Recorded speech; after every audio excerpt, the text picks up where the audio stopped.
Hmm hmm hmm.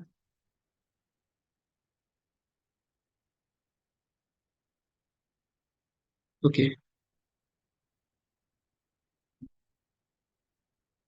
CI/CD is a bit different topic. Okay. Hmm.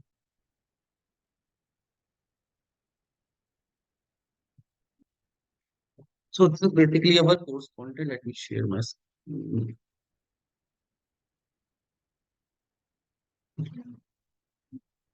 So, पहले सीखना क्या है, पहले इसको समझते हैं कि टारगेट क्या है हमारा।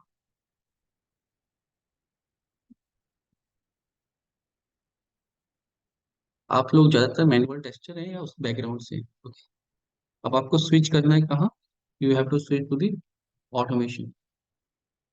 ऑटोमेशन अलग अलग टाइप्स की होती है, वेब बेस्ड, ठीक है, मोबाइल बेस्ड, ठीक है। बेसिकली जो हमारा सेलेनियम जो हम सीख रहे हैं वो किस पे टारगेट करता है? Web based application. अब ये आपको बताने की जरूरत नहीं है, बट इस web mobile based already know या हाइब्रिड एप्लीकेशन। ओके। तो मोबाइल में कभी कभी यहाँ पे हम डेस्कटॉप एप्लीकेशंस का भी यूज होता है, उसके लिए हम दूसरे जाते हैं। यहाँ पे एपीएम्स आते हैं, क्लियर, मोबाइल के लिए। उसके लिए हाइब्रिड एप्लीकेशन एपीएम में भी कर सकते हैं। Is this clear? सो जो हमारा टारगेट है, लर्न दी सेलेनियम। सेलेनियम है क्या? Selenium is a library. एक लाइब्रेरी है, कोड बेस है, जहाँ पे कुछ कोड ऑलरेडी रखा हुआ है, which we have to use. हमें सिर्फ उसको कमांड देनी है। सपोज मैं कहना चाहता हूँ कि ओपन ब्राउजर, क्लियर। तो मुझे सिर्फ कमांड देनी है, ब्राउजर को ओपन करने का कोड सेलेनियम में ऑलरेडी लिखा है, जिसे उस सेलेनियम को कमांड देनी है, क्लियर। तो इसको कमांड देने के लिए वी हैव चॉइसेस कि कैसे कमांड दे सकते हैं। थ्रू प्रोग्रामिंग, प्रोग्रामिंग से हम कमांड दे सकते हैं। तो जावा से कमांड दे सकते हैं, पाइथन से दे सकते हैं। Selenium will be same, Java, Python, C sharp, these are the three languages जो आपको मार्केट में मिलेंगी। हो सकता है आप जावा सीख रहे हो, माइट भी आपको प्रोजेक्ट पाइथन में भी मिल सकता है। या इट हैपन कि आपने जावा में किया है, जावा में 3-4 साल एक्सपीरियंस हो गया, पाइथन का प्रोजेक्ट मिल गया, पाइथन में भी। कोर कॉन्सेप्ट इज सेलेनियम, ठीक है। और जावा के कॉन्सेप्ट है जो प्रोग्रामिंग कॉन्सेप्ट है बेसिकली। मोर फोकस आपको प्रोग्रामिंग सीखने में करना है, जो बेसिक प्रोग्रामिंग कॉन्सेप्ट है। और उसके बाद आपको सेलेनियम सीखना है कि सेलेनियम को यूज कैसे किया जाता है, इस लाइब्रेरी को, उस टूल को कैसे यूज किया जा सकता है। फिर आता है, जब हमने जावा सीख ली, ठीक है, हमने सेलेनियम सीख लिया, ठीक है। अब हमारी नीड है कि ये हमें प्रॉपर टेस्ट केस लिखने हैं, जैसे हम मैनुअल में लिखते हैं। करना क्या है हमें? हमें बेसिकली इन्हीं मैनुअल टेस्ट को ऑटोमेट करना है। तो यहाँ पे टेस्टिंग फ्रेमवर्क्स आते हैं कि हम प्रॉपर टेस्ट केस कैसे लिख पाए। जैसे कभी रिग्रेशन सूट चलाना है, रिग्रेशन सूट, आप सबको पता है बट इस रिग्रेशन सूट, रिग्रेशन क्या होता है, ठीक है, क्लियर है। तो रिग्रेशन चलाना है, मेरे पास 1000 टेस्ट केस ऑलरेडी है बकेट में। रिग्रेशन में मुझे 500 ही चलाने हैं। तो मैं कैसे कंट्रोल करूं कि ये 1000 चलेंगे, 500 नहीं चलेंगे? या रिग्रेशन में मेरे पास मल्टीपल मॉड्यूल्स हैं, सब मॉड्यूल्स में से मुझे 3 ही मॉड्यूल्स चलाने हैं, 4 ही मॉड्यूल चलाने हैं। उसमें भी कुछ स्पेसिफिक है कि P1 चलाने हैं, P2 चलाने हैं। वहाँ पे हमें टेस्टिंग फ्रेमवर्क सीखने होते हैं। वो सारी चीजों को कंट्रोल करता है। मैनुअली तो हमें पता है कि हमने एक सूट बना दिया, उसमें मूव कर दिया test case and we can run दो। बट टेस्टिंग में सब कोडिंग है, मूव नहीं कर सकते।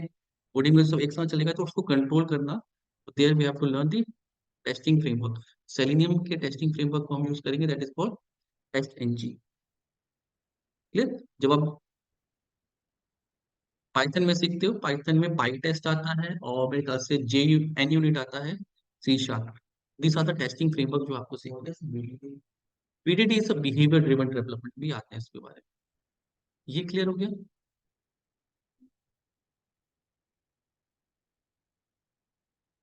फ्रेमवर्क मींस कि आपको एक टेम्पररी टूल दिया गया है, एक और डिफरेंट टूल है, which help you control the things, कि आप चीजों के ऊपर कंट्रोल कर सकते हो। टेस्ट एनजी के साथ ही हमारा जो प्रोजेक्ट आएगा ना, जैसे मैवन प्रोजेक्ट में बनाएंगे, उसी के अंदर हम टेस्टिंग एनजी के फ्रेमवर्क को बिल्ड करेंगे। उसी फ्रेमवर्क के अंदर हम सेलेनियम लिखेंगे। अब सेलेनियम को टेस्ट एनजी के हिसाब से लिखेंगे। हाँ, वैसे नहीं। हम लिख सकते हैं, बट अगर हम जावा में मेन प्रोग्राम बनाए, या just a second, just a second, जैसे हम सेलेनियम में भी लिख सकते हैं, बट उसको मल्टीपल तरीके से कंट्रोल करना मुश्किल हो जाएगा। कि मैं चाहता हूँ कि 10 के 5 ही चले, मुझे मेथड कॉल करने पड़ेंगे, विच इज बिट डिफिकल्ट। तो यहाँ पे टेस्ट इंजन फ्रेमवर्क आता है जो मैं और कंट्रोल देता हूँ। या कोई पूछ रहा था, सॉरी टू इंटरप्ट, करुणा और नेहा कोई।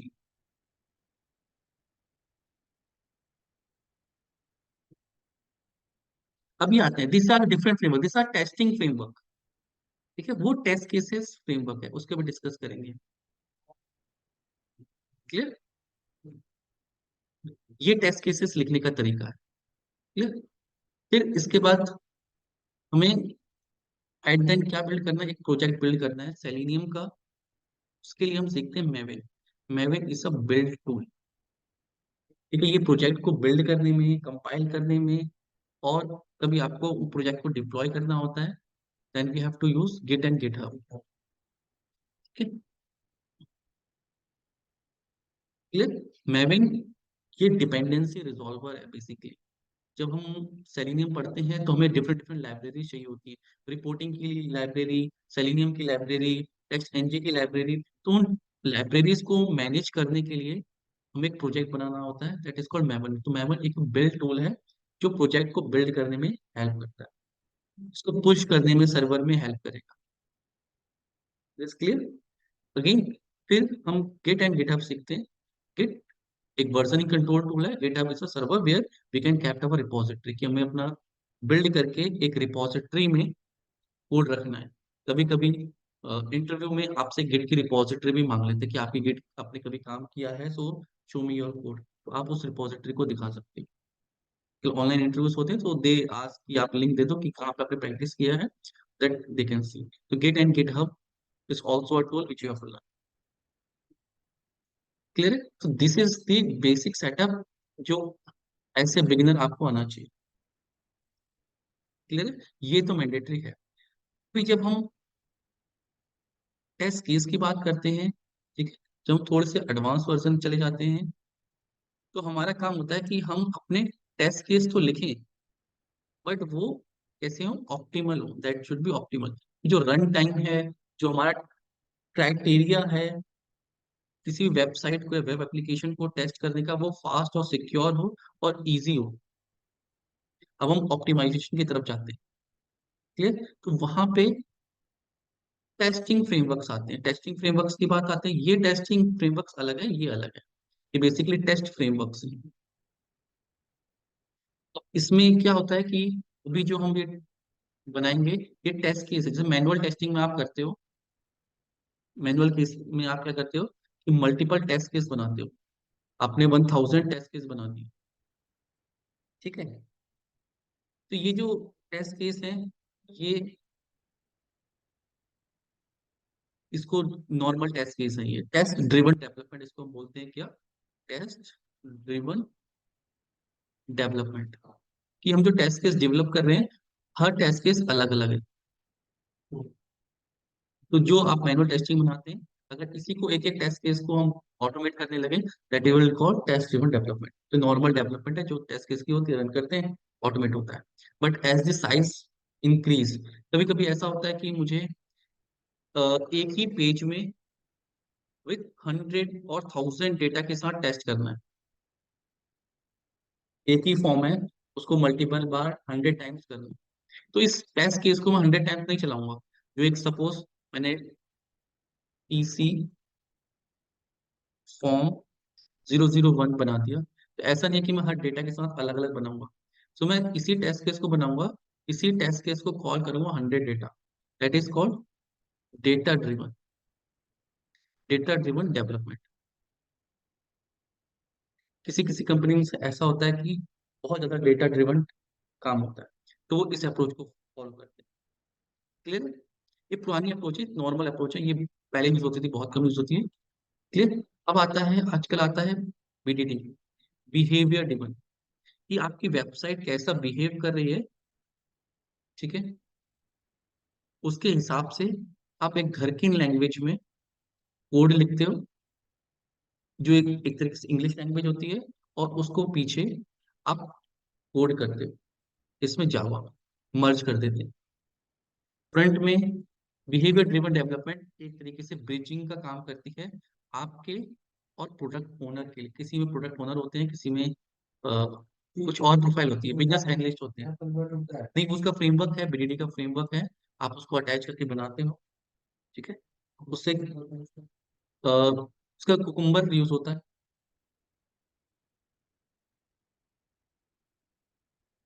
ठीक है, कुकुम्बर फ्रेमवर्क यूज होता है, उसकी हेल्प से आप क्या कर सकते हो, कोड लिख सकते हो। क्लियर। तो फिर कुकुम्बर हेल्प क्या करता है, ये हेल्प करता है कि अभी जैसे मैंने कोड लिखा, जावा में लिख दिया, टेस्ट केस बना दिए, जो बिजनेस एनालिस्ट होते हैं, जो प्रोडक्ट ओनर होते हैं, जो क्लाइंट से बात कर रहे होते हैं, जो टेस्टिंग का ध्यान रख रहे होते हैं, उनको ये कोडिंग समझ में नहीं आती है, ठीक है। तो उनके जो, वो देख नहीं पाते हैं कि आपने कितने सिनेरियोज कवर किए हैं, और बेसिकली कवरेज, टेस्ट कवरेज आपकी कैसे रही है, ये वो नहीं देख पाते हैं आपके कोड से। लेकिन जब आप इस घर्किंग लैंग्वेज में लिखते हो, तो वो समझ पाते हैं कि आपने क्या टेस्ट किया है, बाहर घर्किंग लिखी है, अंदर उसके जावा लिखी हुई है, क्लियर। तो उनसे उनकी टेस्ट कवरेज और आपके टेस्ट में क्या चल रहा है वो देख पाते हैं। उसके लिए आजकल बीबीडी फ्रेमवर्क भी यूज होता है, ठीक है। अब इसी में फ्रेमवर्क में अगर हम एक और एड ऑन कर देते हैं, हाइब्रिड। कंपनी में ऐसा है कि अ, आपको क्या हो रहा है कि आपको टेस्ट केस ड्रिवन भी बनाना है, किसी किसी जगह पे आपका डेटा ड्रिवन भी है, और पूरा बिहेवियर ड्रिवन भी चलना है, तो वो मिक्स कर देते हैं तीन चार चीजों को, और क्या बना देते हैं उसको, हाइब्रिड। हाइब्रिड बेसिकली बेस्ट और इसमें काम करता है। तो ये जो कॉन्सेप्ट है, ये एडवांस कॉन्सेप्ट है, क्लियर है। ये सारे बीडीटी, बीडीटी, क्लियर। ठीक है। अब आते हैं कोर्स में। ये आपका रोड मैप रहता है कि अगर आपको टेस्टिंग में जाना है तो इतनी चीजें आपकी क्लियर होनी चाहिए, क्या, जावा क्लियर होनी चाहिए, सेलेनियम क्लियर होनी चाहिए, टेस्ट एनजी क्लियर होना चाहिए, ठीक है, आपको मैविन आना चाहिए, ठीक है, और गिट और गिटहब आना चाहिए, ये टेस्टिंग का काम। तो हमने बोला कि test individual test individual test cases, हाँ, तो ये टेस्ट केसेस जो हम ऑटोमेट कर सकते हैं, जो लॉग्स होते हैं, डिफेक्ट होते हैं, वो हो गए। ये टेस्ट एनजी को एक, जब हम मैविन का यूज करते हैं ना, तो ये रिपोर्टिंग आपको देता है, एक रिपोर्टिंग टूल देता है, क्लियर। तो जितने टेस्ट केस चले होंगे, कितने फेल होंगे, कौन कहाँ पे फटा होगा टेस्ट केस, वो सारी रिपोर्ट आ जाएगी, एचटीएमएल का पेज बना के दे देगा यार, ठीक है। उसको ओपन करेंगे, वहां पे हमें रिपोर्ट दिखेगी कि किस तरीके के टेस्ट केस वहां पे चल रहे हैं और फेल हो रहे हैं। और जब हम इसको गिट पे पुश करेंगे, तो गिट पे भी आप देख सकते हो, अगर इसको आप सी आई सी डी यूज करके कहीं किसी सर्वर पे, जेनकिंस पे या कहीं पे चला रहे हो, क्लियर है। अब हमारा जो काम होता है वो यहाँ तक होता है कि कंटिन्यूअस इंटीग्रेशन, जब हम दो चीजें कहते हैं, C I C D, continuous integration, continuous development, की लगातार काम हो रहा है। जब हम गिट का यूज करते हैं यहाँ पे, गिट का यूज इसीलिए किया जाता है ताकि हम रेपोजिटरी से सिंक कर पाए। तो हमारा काम होता है कि गिट तक कोड को पुश करना। उसके बाद वहां पे डेवऑप्स का रोल आता है कि वो उस कोड को कैसे पिक कर रहे हैं, और कहाँ पे सर्वर में, जेनकिंस में, टीम सिटी में, अलग अलग डिप्लॉयमेंट सर्वर्स होते हैं, वहां पे चला रहे हैं। इस कोर्स में मैं यहाँ तक पढ़ाऊंगा आपको, सी कंटिन्यूअस इंटीग्रेशन, डेवलपमेंट आगे, और कंटिन्यूअस डेवलपमेंट तो कर ही रहे हैं, ठीक है, आगे उसको पूरी पाइपलाइन, वो उस कोर्स का पार्ट नहीं, वो डेवऑप्स का पार्ट होता है, क्लियर। ये आपको क्लियर रखना है कि पाइपलाइन कैसे बिल्ड करनी है, वो सर्वर पे कैसे रन होगा, टीम सिटी में कैसे चलेगा, जेनकिंस में कैसे चलेगा, वो डेवऑप्स का काम।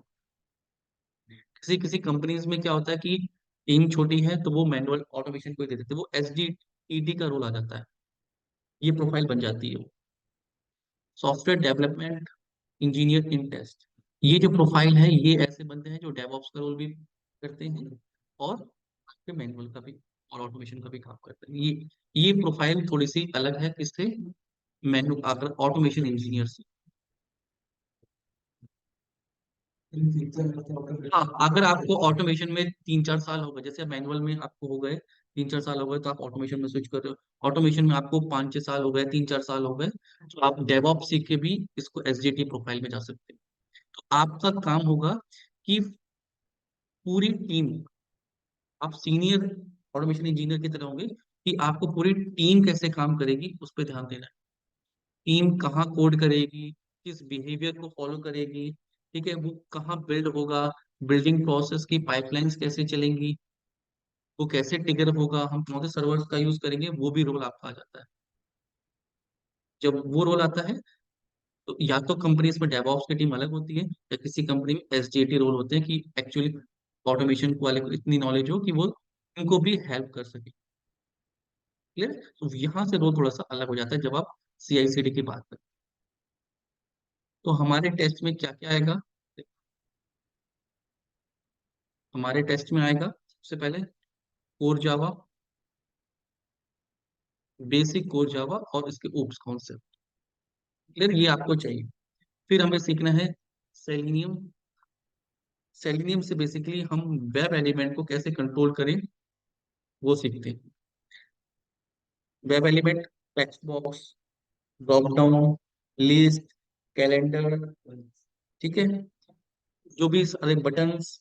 क्लियर। फिर उसको फ्रेमवर्क में कैसे लिखना है, टेस्ट इंजन, ताकि हम टेस्ट केस बना सकें उनके। ये तो सिर्फ इंटरेक्शन है, उसके टेस्ट केस बना सकें।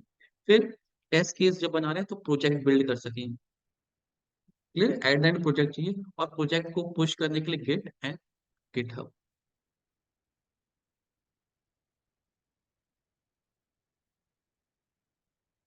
दिस इज क्लियर, ये हमारा कोर्स करिकुलम रहेगा।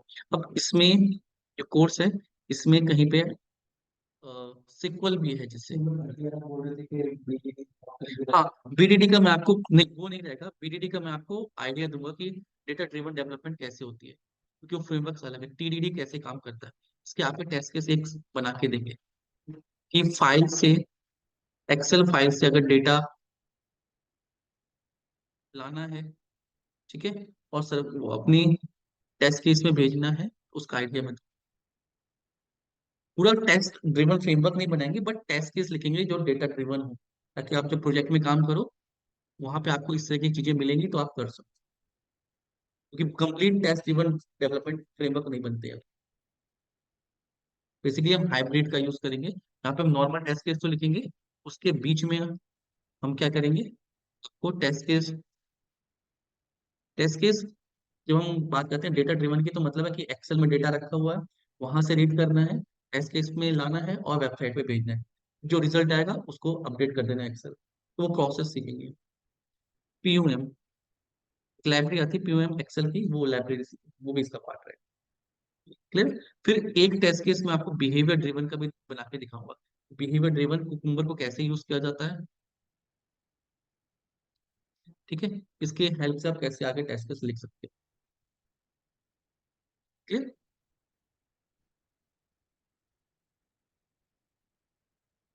तो ये हमारा जो टॉपिक है, automation, why automation is required, automation cycle. तो इसके 4 कंपोनेंट होते हैं, ID, RC, grade, web driver. तो वेब ड्राइवर सीखेंगे, ये रिपीट हो चुके हैं। बेसिक इनका आइडिया देंगे, ये क्या थे, कैसे आते। फिर कोर जावा के कॉन्सेप्ट है, ठीक है, fundamentals of Java, loops, statement, operator, OOPs concept है, built in methods, arrays, exception handling. 9 के बाद सेलेनियम आईडी, कैसे टेस्ट केस लिखना है, कैसे रन होते हैं, कैसे सूट को कंट्रोल करना है, ठीक है। सेलेनियम ग्रिड और आरसी, आरसी डिप्लीट हो गया है, ये यूज नहीं होता, इसको हम यूज नहीं करेंगे, ठीक है। सेलेनियम ग्रिड, अब ये होते हैं कि मल्टीपल डिवाइसेस में चलाने के लिए, कंपनीज में ये भी इंप्लीमेंट नहीं होता है, इसको भी स्किप करेंगे।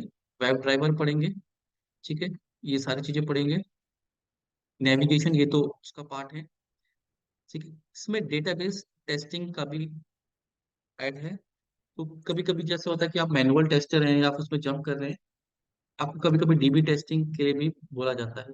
कोर्स में इनरोल है तो इसमें हम सीक्वल सीखेंगे और माइक्रोसॉफ्ट सीक्वल सर्वर को इंस्टॉल करेंगे। क्लियर? उस पे सीक्वल की क्वेरी सीखेंगे जॉइंस तक बेसिकली। हाँ, तो आप ओरेकल यूज कर सकते हो। बेसिकली जो यूज होती है वो सीक्वल ही होती है, उसके थोड़े बहुत सिंटेक्स चेंज है। ठीक है, तो इसमें बेसिक क्वेरीज और जॉइंस, वेयर क्लॉज और हैविंग क्लॉज, ये चीजें इंपॉर्टेंट होती हैं, ये आनी चाहिए। क्लियर? एक्चुअली क्या होता है, ये इंटरव्यू पर्सपेक्टिव से है कि वो आपसे पूछ लेते हैं, ये ऑटोमेशन में रिक्वायरमेंट नहीं होती, बट वो आपसे फिर भी, अगर आपने मैनुअल टेस्टिंग पढ़ा है तो ये नॉलेज आपके पास होनी चाहिए, तो वो भी कोर्स में add on. Clear? Right join, full join, union, step, ये सारे कॉन्सेप्ट आते हैं। फिर जे यूनिट आता है। जे यूनिट की जगह मैंने आपको बताया टेस्ट एनजी। ठीक है, टेस्ट जे यूनिट का इंट्रोडक्शन दिया। जे यूनिट पहले यूज होता था, जे यूनिट का अपडेटेड वर्जन है क्या, टेस्ट एनजी। ठीक है, टेस्ट एनजी हम डीपली पढ़ेंगे, इसमें इतना डीपली नहीं दिया हुआ है। क्लियर? और डेटा ड्रिवन, कीवर्ड ड्रिवन, ये मैं आपको बताऊंगा कि कैसे काम करते हैं। कीवर्ड ड्रिवन भी ये यूज नहीं होता है, ये सिर्फ इंट्रोडक्शन है, बट मैं आपको एक उसका ओवरऑल दूंगा इंट्रोडक्शन। ठीक है, इसमें गिट और गिट हब नहीं मेंशन है, वो भी हम पढ़ेंगे, ये भी जरूरी है। क्लियर है? और इसमें मेविन भी नहीं एडेड है, तो मेविन भी पढ़ेंगे। गिट हब और मेविन, ये आपको चाहिए ही चाहिए। थोड़ा सा ओल्ड करिकुलम है, बट चीजें बदल गई हैं आजकल, तो ओके। ठीक है, मैं आपको एक आइडिया दे देता हूँ फिर से क्या क्या करेंगे। सेलेनियम सबसे पहले, कोर जावा। ठीक है, फिर सेलेनियम बेसिक एलिमेंट्स और एडवांस एलिमेंट पढ़ेंगे। फिर टेस्ट एनजी। ठीक है, और फिर हम पढ़ेंगे मैविन। ठीक है, मैविन के बाद हम पढ़ेंगे एक पैटर्न पढ़ेंगे, ये बहुत इंपॉर्टेंट है, अभी मैंने देखना भूल गया था। Page object model, test case लिखने का एक पैटर्न है। ये डिजाइन पैटर्न है, कोड कैसे लिखा जाए, ये इंपॉर्टेंट है। ठीक है, इसके बाद git, git slash GitHub. Clear? फिर मैं आपको थोड़ा आइडिया दूंगा एडवांस, फिर आपको स्केल अप करना है, जहाँ पे हम पीडीडी कुकुम्बर, कुकुम्बर एक अलग टूल है, मैं आपको उसका बेसिक आइडिया दूंगा कि आप इस पे जा सकते हो। यही करिकुलम 1.5-2 महीने का है। ठीक है, करिकुलम और टीडीडी, टेस्ट ड्रिवन, इसी को जब हम प्रोजेक्ट में मिला देते हैं तो बन जाता है हाइब्रिड ड्रिवन। कीवर्ड ड्रिवन अब चलता नहीं। ठीक, क्लियर है? तो ये आप नोट, आप प्रोजेक्ट भी करेंगे। प्रोजेक्ट हमारे पास एक ये हमारे पास प्रोजेक्ट है, सॉस डेमो एक ठीक, ये एक वेबसाइट है। ठीक है, ये वेबसाइट टेस्टिंग के लिए बनी हुई है, यहाँ पे इसके यूजर क्रेडेंशियल मिल जाएंगे। ठीक है, सीक्रेट सॉस, तो ये वेबसाइट है जिसको हम पूरा ऑटोमेट करेंगे। हाँ, ई कॉमर्स वेबसाइट है। किसी भी एक वेबसाइट को आप कंप्लीटली अगर ऑटोमेट करना सीख जाओगे तो आप किसी वेबसाइट को कर सकते हो। ठीक है, this will be the website auto. Is is clear? अब कोई डाउट है किसी को? मैं ये भेज देता हूँ, आप इसको नोट,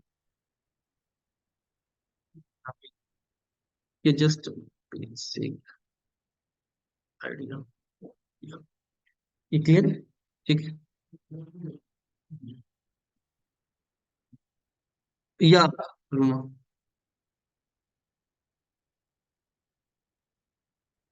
नो, परफॉर्मेंस टेस्टिंग नहीं इसमें इन्वॉल्व है।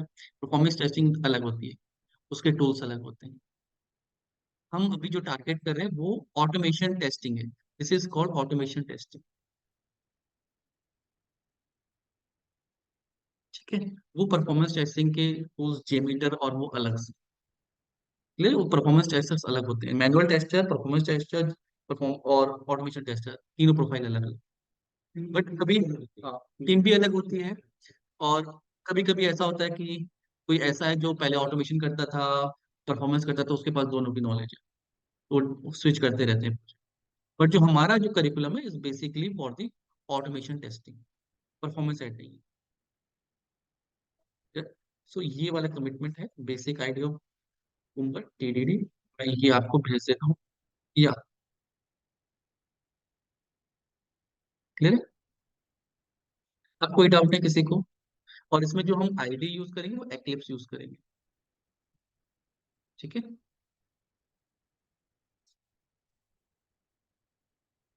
Is is clear?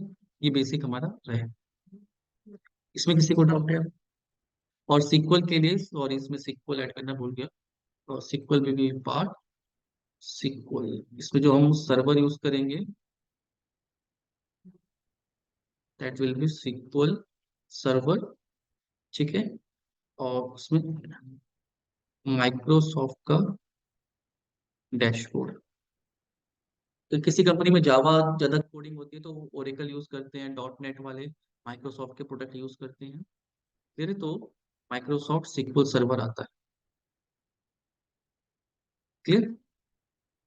MS SQL server आता है इसका, इंस्टॉल करेंगे और इसमें जो लैंग्वेज सीखेंगे वो सीक्वल ही रहेगी। क्लियर? ये भेज देता हूँ, ये अपडेटेड है, this will be the updated. अब कोई डाउट है किसी को? ठीक है, इसके नोट्स बने हुए हैं। किसके? सेलेनियम के, कोर जावा के नोट्स नहीं है क्योंकि अपडेटेड होते रहते हैं। तो W3 स्कूल्स वेबसाइट से गो थ्रू करेंगे और इसके मेरे पास हैंड रिटन नोट्स है, मैं आपके साथ शेयर करूँ। इसमें किसी को डाउट है? ठीक है, चलो एक टॉपिक भी कवर कर लेते हैं जावा का और फिर आगे। तो पहला टारगेट है हमारा कोर जावा। आज मैम ने शॉर्ट क्लास के लिए बोला है, so will will wrap down quickly. Curriculum का आइडिया, बेसिक आइडिया लग गया, एक रोड मैप क्लियर हो गया। ठीक है, जो फर्स्ट स्टेप है हमारा विल बी कोर जावा। जब हम जावा की बात करते हैं तो Java is a programming language. क्या समझ में आता है what is programming language basically? Neha, Karuna, what is programming language? क्यों है प्रोग्रामिंग लैंग्वेज, है क्यों? हाँ, अगर हम, हाँ, ठीक है, जब जिसको कंप्यूटर समझ सके। कंप्यूटर, ठीक है। तो अगर मैं आपसे कहूँ कि जो आपने स्टेटमेंट कही है कि पार्शियली करेक्ट है, ठीक है। अगर मैं आपसे कहूँ कि जो आपने बोला कि जावा शुड अंडरस्टूड कंप्यूटर, कंप्यूटर जावा को समझ सकता है। मशीन जो हमारी है, जब हम कंप्यूटर की बात करते हैं तो मशीन है, वो जावा को समझ सकती है, तो ऐसा नहीं होता है एक्चुअल में। ठीक है, मशीन जो हमारी ऑपरेटिंग सिस्टम है वो जावा को नहीं समझता है। मशीन सिर्फ एक ही लैंग्वेज समझती है, दैट इज 0 and 1। ठीक है, जो हमने बचपन में पढ़ा, दैट इज कॉल्ड बाइनरी। उसको 0 1 के अलावा कुछ समझ में नहीं आता है। तो जावा मशीन तक समझाने के लिए हमारे पास यहाँ पे एक आता है कंपाइलर, या हम इंटरप्रेटर का यूज करते हैं, डिपेंड अपॉन द लैंग्वेज। ये कन्वर्ट करता है हमें इस मशीन लैंग्वेज में, दैट हम जो कमांड दे रहे हैं वो कंप्यूटर समझ जाए। अगर हमें जावा सीखनी है तो हमारे पास एक कंपाइलर होना चाहिए। दो चीजें होती हैं, एक तो होता है कोड लिखना, राइटिंग कोड। ठीक है, दूसरा होता है फिर राइट करके हमें उसको रन करना है। तो जब हमें लिखना है तो हम कहीं पे भी लिख सकते हैं। कोड लिखने के लिए तो नोट पैड में भी लिख सकता हूँ, वर्ड पैड पे भी लिख सकता हूँ, कोई बड़ी बात नहीं है। क्लियर है? लिखना ही है मुझे कोड, कहीं भी लिख सकता हूँ। ठीक है, लेकिन जब रन करना है तो मुझे एक कंपाइलर चाहिए होगा। क्लियर? वो क्या करेगा, मेरे कोड को कन्वर्ट कर देगा किसमें? मशीन कोड में। मशीन कोड जो मशीन को समझ में आ रहा है। विंडोज की है तो विंडोज में कर दे, मैक की है तो मैक को कर दे, जो भी उसको समझ में आता है वो कंपाइलर इंडस्ट्री में ऑलरेडी है। जब मुझे जावा यूज करनी है तो मुझे जावा कंपाइलर डाउनलोड करना पड़ेगा, ये मेरी रिक्वायरमेंट। क्लियर है? एक तो ये रिक्वायरमेंट हो गई जावा कंपाइलर। दूसरी, जब मैंने कोड लिखने की बात करी तो मैंने अभी बेसिक नोट पैड पे लिख रहा हूँ। नोट पैड पे क्या होता है कि इंटेलिजेंस नहीं मिलता, अगर मैंने कोड गलत लिख दिया तो ये मुझे कुछ नहीं बोलेगा। कुछ नहीं बोलना मेरे लिए दिक्कत है। मैं चाहता हूँ कि अगर मैं गलत कोड लिखूं तो मुझे हेल्प करे, कोड लिखने में मुझे इंटेलिजेंस दे, प्रोग्राम बनाने में हेल्प करे। तो वहां पे यूज करते हैं क्या, आईडीई। आईडी से बोलते हैं integrated development environment. So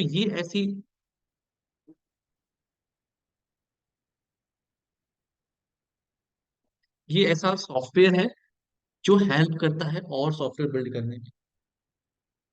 it is clear, that is called ID, integrated development environment. अब यहाँ पे बहुत अलग अलग आते हैं, अलग अलग इन्वायरमेंट को रेटेड अलग अलग, जैसे मैंने एक्लिप्स बोला। एक्लिप्स बेसिकली जावा डेवलपमेंट के लिए यूज होता है। हम विजुअल स्टूडियो कोड भी यूज कर सकते हैं, वीएस कोड भी यूज होता है, नेट बीन्स भी यूज होता है, इंटेलिजे भी आईडी की है। क्लियर, अलग अलग आईडी मतलब अलग अलग इन्वायरमेंट जिसकी हेल्प से आप कोड कर सकते हो। इससे लैंग्वेज का कोई डिपेंडेंसी नहीं। ये सिर्फ एक प्लेटफॉर्म है जहाँ पे आप, वो तो आपको कार सीखनी है तो आप स्टेडियम में जाके सीख रहे हो, रोड पे सीख रहे हो, ग्राउंड पे सीख रहे हो, बट आप सीख रहे हो। तो एक हमें आईडी ही चाहिए होगी। जो आईडी का हम सीखेंगे वो मैंने बताया एक्लिप्स। ठीक है, थोड़ा लाइट वेटेड है, आराम से सिस्टम्स में चल जाता है, इजी टू यूज, इंडस्ट्री में भी यूज होता है एज इट इज। क्लियर, आजकल इंटेलिजे भी स्टार्ट हो गए तो कुछ कंपनीज इंटेलिजे भी यूज करती हैं। क्लियर, तो दो रिक्वायरमेंट हमारी बेसिकली क्या है कि नेक्स्ट क्लास में हम देखेंगे कि एक्लिप्स को कैसे सेटअप करना है, और जावा का कौन सा कंपाइलर हमें कंपेटेबल होगा जो यूज करना है।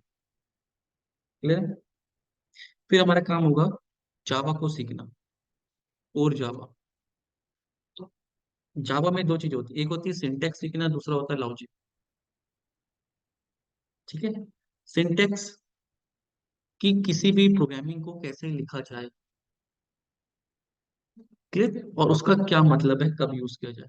लॉजिक कि अब हम उसको यूज करके अपने प्रोग्राम में कैसे इनबिल्ड करें कि हमारा जो प्रॉब्लम है वो सॉल्व हो जाए। हमें ऑटोमेट करना है, कुछ लूप चलाने मल्टीपल टाइम्स करना है, तो वो कैसे सॉल्व हो जाए, लॉजिक। पहले प्रोग्रामिंग सीखेंगे, मैं आपको उस प्रोग्रामिंग के बेसिस में कुछ होमवर्क दिया करूंगा, असाइनमेंट, जो भी हेल्प करेंगे आपके आपके लॉजिक बिल्ड करने में। क्लियर, ठीक है। सो फर्स्ट टॉपिक जो जावा में रहेगा दैट इज वेरिएबल्स। पहले टॉपिक से स्टार्ट करते हैं, पहला टॉपिक है वेरिएबल्स। अब आप लोग बताओगे, आप लोग ने ऑलरेडी पढ़ा है कि क्या है वेरिएबल्स बेसिकली। नहीं, वेरिएबल्स बता दो, एक नो वॉइस मेन में या नो मैन कि वेरिएबल क्या है। वो टाइप्स में आ गए हैं उसके, क्या है। ये तो टाइप है कि डेटा इस टाइप का होगा। Neha and Karuna, I am pronouncing the name correct, इस करुणा ना, या ओके, ठीक है। व्हाट आर वेरिएबल्स, वेरिएबल्स क्या है, क्यों है, किस लिए है। देखो प्रोग्रामिंग में ना, जब भी किसी चीज को समझो तो ऐसा नहीं कि वेरिएबल इंट होता है, स्ट्रिंग होता है, तो पहले वेरिएबल को समझना है कि हम इसको क्यों यूज कर रहे हैं, क्या है ये बेसिकली, कैसे इसकी हिस्ट्री को समझो कि क्यों बनाया गया है, क्यों यूज करना चाह रहे हैं, क्यों वेरिएबल डिफाइन करने हैं, कैसे करने हैं। फिर सिंटेक्स सीखेंगे कैसे सिंटेक्स में आते हैं।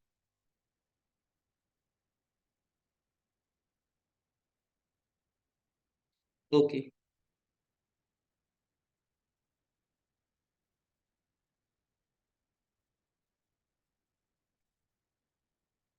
गुड, ठीक है। ये किसका आंसर था, करुणा का, नेहा, करुणा का, नेहा। हम्म, ठीक है। कंटेनर है जो वैल्यू को स्टोर करते हैं, ठीक है। अब क्वेश्चन आता है क्यों, मुझे स्टोर क्यों कर रहा है। जरूरी नहीं है, वैल्यू पास कर सकता हूँ, स्टोरेज क्यों करनी है।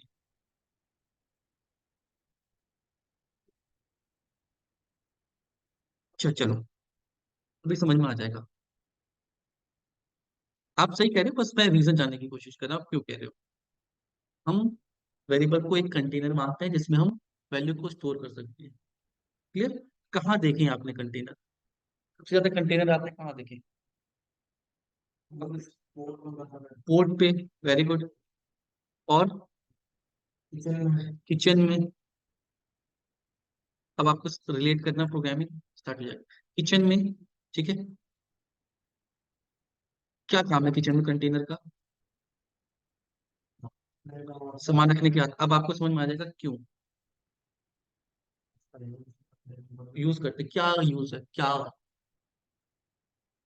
खाना बनाने में यूज करते हैं ना, मैं बाहर से लाके तो बना सकता हूँ, कंटेनर में क्यों स्टोर कर रहा हूँ? नहीं, सपोज करो, हाँ, सपोज करो मुझे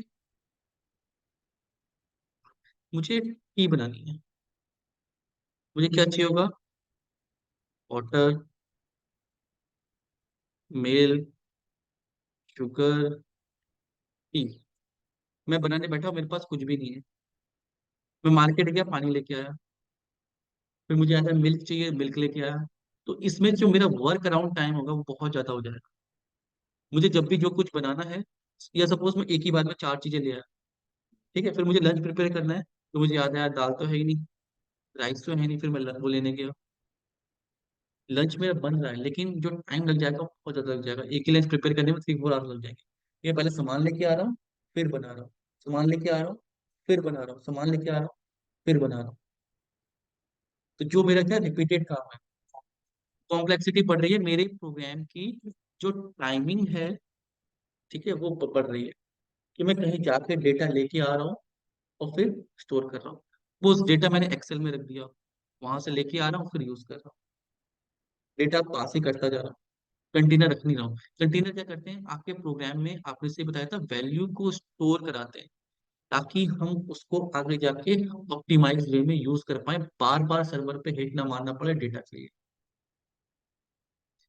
ये प्रोग्रामिंग का काम क्या है, कि आपका कुछ ना कुछ वर्क करना, ठीक है, वर्क करेगा तो उसको डेटा चाहिए, तो उस डेटा को हम प्रोग्रामिंग में यूज कर सकें, स्टोर कर सकें और यूज कर सकें। ये क्लियर हो गया? ठीक है, अब किचन का एग्जांपल, कि किचन में डिफरेंट डिफरेंट टाइप के क्या है, कंटेनर्स हैं।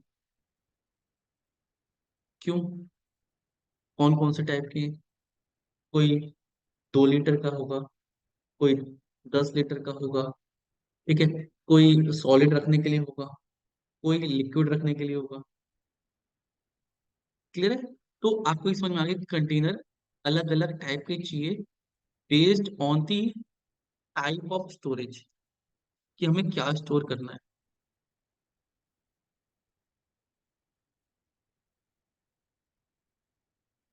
ये क्लियर है? ये आपको समझ में आ गया, कंटेनर हमें अलग अलग जरूरत होती है, इसलिए इंट, स्ट्रिंग, लॉन्ग, फ्लोट अलग अलग बने हैं, ताकि हम अलग अलग टाइप के डेटा को स्टोर कर पाए। इसे बोलते हैं स्टैटिक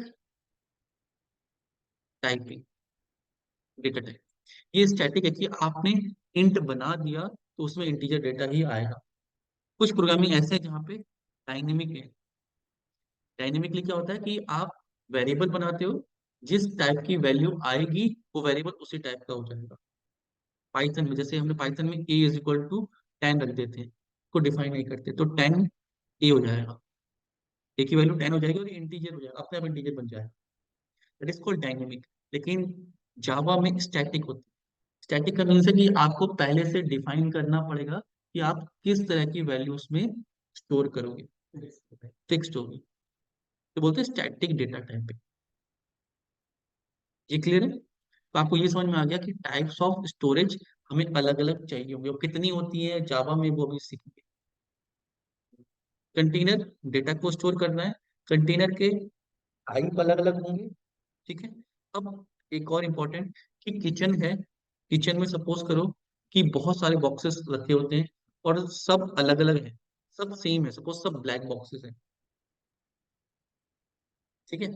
तो अब मुझे किसमें चाय रखी है, किसमें शुगर रखा है, किसमें आटा रखा है, कैसे पता लगेगा? क्योंकि मेमोरी में तो दिखता नहीं है, किचन में तो दिख रहा है। तो हमने किचन में क्या कर दिया, सब ब्लैक कर दिया। तो अब क्या मैं करूं कि मुझे पता लग जाए कि किसमें ब्लैक है, किसमें सॉरी किसमें दाल रखी है, कौन सी दाल किसमें रखी है, किसमें शुगर रखी है, कैसे पता लगेगा? किसमें सॉल्ट रखा है, लेबल कर दे, नेमिंग दे दे। यही सोल्यूशन होता है ना, कि हम क्या कर दें, नेमिंग दे दें। और नेमिंग भी ऐसे कैसे दें, 1 2 3 लिख दूं मैं खुद ही भूल जाऊंगा 3 में क्या था। कैसी नेमिंग करें? जो रीडेबल, कि अगर टी है तो उसके अंदर टी, सॉल्ट है तो उसके अंदर सॉल्ट। इससे क्या होगा? मेरे लिए भी आसानी होगी, और कोई और किचन में आएगा उसके लिए भी आसानी होगी। तो जब भी वेरिएबल आज के बाद आप डिफाइन करोगे तो आपको ध्यान रखना है कि वो क्या हो, रीडेबल हो। Is is clear? अब ये कितना इंपॉर्टेंट है रीडेबल, हम अपने हिसाब से वेरिएबल ए बी सी नहीं बना सकते। ठीक है, अगर मैंने वेरिएबल बना दिया ए, सपोज ये क्या है, ये पिन कोड है, आपको समझ में आ रहा है पिन कोड है, उसको लगेगा कुछ और है। ठीक है, अभी मैंने पैटर्न डाल दिया उसमें 12001, तो गुड़गांव में जो रहते हैं उनको पता है यार ये पिन कोड है। लेकिन नहीं, अगर मुझे पिन कोड रखना है तो मुझे इसका नाम देना पड़ेगा, पिन कोड। भी कंफर्म हो गया कि ये पिन कोड है, भी कंफर्म नहीं था। ABC नंबर होते कई 6 डिजिट के, हो सकता है कुछ और। क्लियर? तो वेरिएबल्स क्या है? कंटेनर्स हैं, आपको ऐसे बनाने हैं जो रीडेबल हो। क्लियर? सबसे पहले आपको सीखना है कि इंट, इंट मतलब इंटीजर, इंटीजर मतलब पॉजिटिव और निगेटिव नंबर्स। क्लियर? क्या बात कर रहे हैं हम? नंबर्स। तो अगर मुझे नंबर स्टोर करना है सपोज 45, सबसे पहले मुझे लिखना पड़ेगा इंट, INT, इंटीजर के लिए शॉर्ट फॉर्म होती है int. Clear?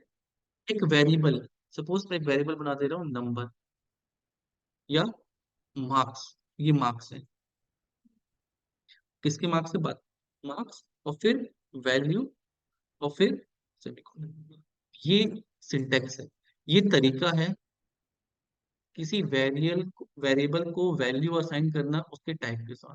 This is the type, this is the variable, this is the value, and this is the operator. ये ऑपरेटर को बोलते हैं असाइनमेंट ऑपरेटर, ये असाइन कर रहा है 45 की वैल्यू मार्क्स में। और ये सेमी कॉलन है, ये एंडिंग स्टेटमेंट है कि हमारी स्टेटमेंट यहाँ पे एंड हो रही है। तो this is one statement which is assigning 45 value to this variable which is of int type. Is this clear? ये क्लियर हो गया सबको? ठीक है, अब आपको दूसरी चीजें पहचाननी आसान हो जाएंगी।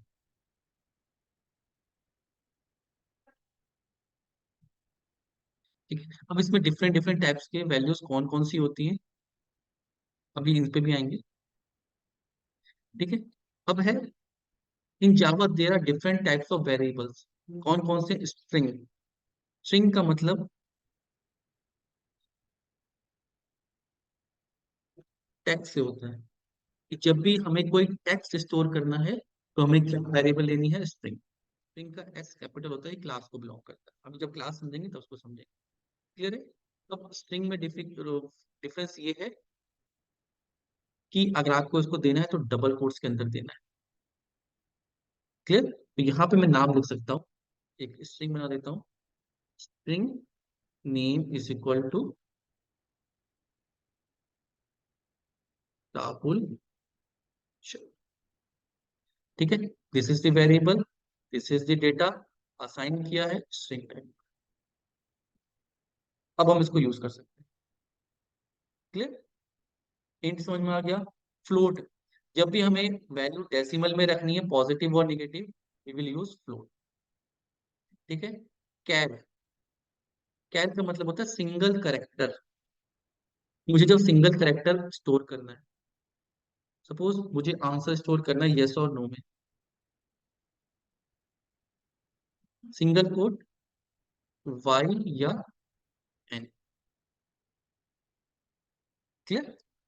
कैपिटल स्मॉल आप अपने हिसाब से रख सकते हो, स्ट्रिंग के अंदर आप कुछ भी रख सकते हो, डबल कोट्स के अंदर, और उसके अंदर आप नंबर भी लिख सकते हो, फिर वो ऐसे स्ट्रिंग यूज होगा। ये चीज क्लियर हुई? नेक्स्ट है बूलियन। बूलियन डेटा टाइप दो वैल्यू को होल्ड करता है, that is one is true and again second is false. इसके अलावा इसमें कोई और वैल्यू नहीं है। तो ये एज पर द रिक्वायरमेंट कि हमें प्रोग्रामिंग में इस तरह की चीजें चाहिए होती हैं, तो हमने बना रखी है। क्लियर? सिंटेक्स अभी आपको समझ में आ रहा है, स्ट्रिंग नेम जॉन। क्लियर। अब इसको यूज अब इसको यूज करना है। सपोज अभी मुझे सिर्फ इसको प्रिंट करना है, तो मैं इसकी वैल्यू, मार्क्स की वैल्यू प्रिंट करने के लिए एक लाइन लिखते हैं हम, उसको आगे जाके पढ़ेंगे। जावा में तरीका है प्रिंट करने का। ठीक है। System dot out of print है, अभी क्लास के चीजों को समझेंगे। ये क्लास है, ये इनपुट आउटपुट स्ट्रीम है, ये मेथड है। ठीक है। अभी क्लास और मेथड को भी समझेंगे। बी स्टेटमेंट को, अब जावा क्या, जावा में एक थोड़ा सा कॉम्प्लेक्सिटी है। Java is a pure object oriented programming language. Pure क्या है, ऑब्जेक्ट ओरिएंटेड है। आप इसको बगैर क्लास मेथड के लिख ही नहीं सकते। और पढ़ने में दिक्कत ये है कि पहले दिन से आप क्लास और मेथड पढ़ नहीं सकते। तो Java can not be your first language. अगर आपको जावा सीखनी है तो आपको सी या सी प्लस प्लस या पाइथन का बेसिक आइडिया होना चाहिए। क्लियर है। ठीक है। तो ये एक लाइन है, इसके बारे में डिस्कस करेंगे। ये क्लास है, इनपुट आउटपुट स्ट्रीम है, मेथड है। तो ये आपको रट लेना है कि इसको प्रिंट करने के लिए हमें ऐसा लिखना होता है। ठीक है। अब ये मार्क्स को अगर हम यहाँ लिखेंगे तो ये क्या करेगा, कंसोल पे प्रिंट करेगा क्या, मार्क्स की वैल्यू प्रिंट होगी। मार्क्स नहीं प्रिंट होगा, मार्क्स से क्या, वैल्यू प्रिंट होगी। अगर हम इसी को ऐसे लिखें, स्ट्रिंग में लिख दें, इसको ध्यान से समझना, यहाँ पे बहुत गलतियां होती हैं। स्ट्रिंग में लिख दें, तो अब मार्क्स की वैल्यू ना प्रिंट होके स्क्रीन पे क्या आएगा, मार्क्स आएगा। Output will be,